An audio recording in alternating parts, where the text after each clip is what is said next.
اپنے ہی ملک میں قادیانی بسا ہوا ہے جو سب سے بڑا گستاخ ہے رسول اللہ کا. السلام علیکم دوستو، کیا مفتی طارق مسعود گستاخ رسول ہے؟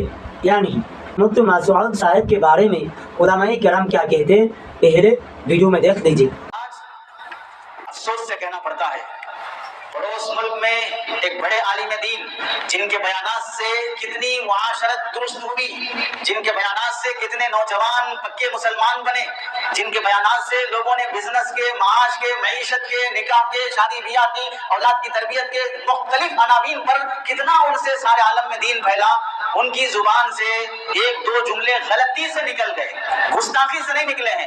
غلطی ہر انسان سے ہوتی ہے، اس کے باوجود بھی اپنے کو عاشق رسول کا لیبل لگا کر مکار قسم کی قوم، پیٹ پالو قوم، جنہیں نہ گہرائی کا علم ہوتا ہے نہ اپنی کتابوں کا علم ہوتا ہے، جن کے نام پر ہری ہری پگڑیاں باندھ کر بیٹھتے ہیں. خود ان کے فتاوی رضویہ میں، خود ان کی اپنی کتابوں میں جہاں امی کا لفظ آیا ہے وہاں بے پڑھا لکھا ہوا ہے، وہاں پر ان پڑھ لکھا ہوا ہے، اپنی تفسیر کی کتابوں میں لکھا ہوا ہے، لیکن کبھی اپنے اس مسلک کے مصنف کو بین نہیں کیا، اس کی کتاب نہیں چلائی، اس کی اولاد اور نسل سے معافی نامے نہیں منگوائے، ان کے سر تن سے جدا کرنے کی باتیں نہیں آئے، جبکہ خود کی کتابوں میں لکھا ہوا ہے. اور جب مسلکی اختلاف کی بات آئی عام عوام کے مجمع میں بیٹھ کر ایسے ہی جیسے صفوان نے وہب بن عمیر کو اکسایا تھا، اس طرح کے مکے کے کافروں کی نسل سے ہونا دکھاتے ہوئے اپنے ہی علماء کو قتل کرنے پر اکسا دیا جاتا ہے. معافی نامے پہ معافی نامہ، گستاخی کسے کہتے ہیں وہ سمجھ میں نہیں آیا. اپنے ہی ملک میں قادیانی بسا ہوا ہے جو سب سے بڑا گستاخ ہے رسول اللہ کا، جو خود کو رسول ہونے کا دعویٰ کرتا ہے، اس کے خلاف تو کبھی زبان نہیں کھل سکی.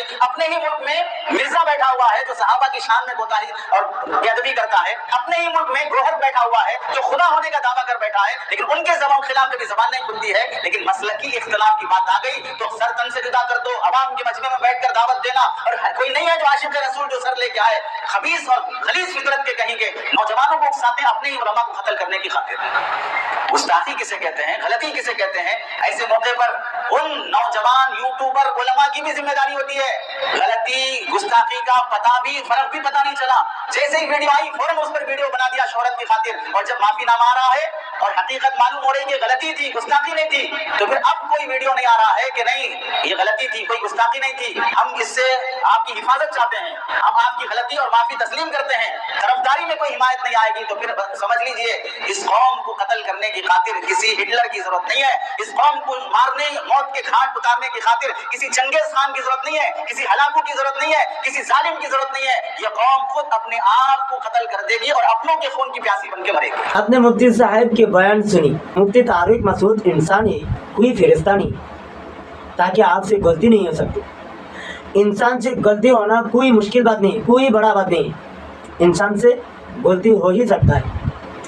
مفتی صاحب نے گستاخی نہیں کی، بات کہ آپ کے منہ سے غلطی سے نکل گیا، آپ نے معافی بھی مانگا، پھر کچھ لوگوں نے آپ کو معاف نہیں کیا، گستاخی رسول کہہ کر ویڈیو بنائی. دیکھیے جب اللہ سبحانہ و تعالیٰ معاف کر دیتے تو ہم کون ہوتے معاف نہ کرنے والا. لاکھوں گناہ کر کے اگر اللہ تعالیٰ کے پاس معافی مانگتے تو اللہ تعالیٰ معاف کر دیتے، تو ہم کیوں معاف نہیں کریں گے؟ ہم کون ہوتے ہیں معاف نہ کرنے والا؟ مفتی صاحب نے غلطی کی، پھر بھی مفتی صاحب نے معافی بھی مانگا، غلطی ہو گئے، بلکہ مفتی صاحب گستاخ رسول نہیں، آپ ایک عاشق رسول ہیں جو آپ صلی اللہ علیہ وسلم کو، ہم اور آپ جیسے آپ صلی اللہ علیہ وسلم کو محبت کرتے ہیں. مفتی صاحب بھی ہماری طرح آپ صلی اللہ علیہ وسلم کو محبت کرتے ہیں. آپ کے منہ سے غلطی سے کوئی لفظ نکل گیا، آپ نے اس کے لیے معافی مانگا، تو ہم لوگوں کو چاہیے مفتی صاحب کو معاف کر دینا.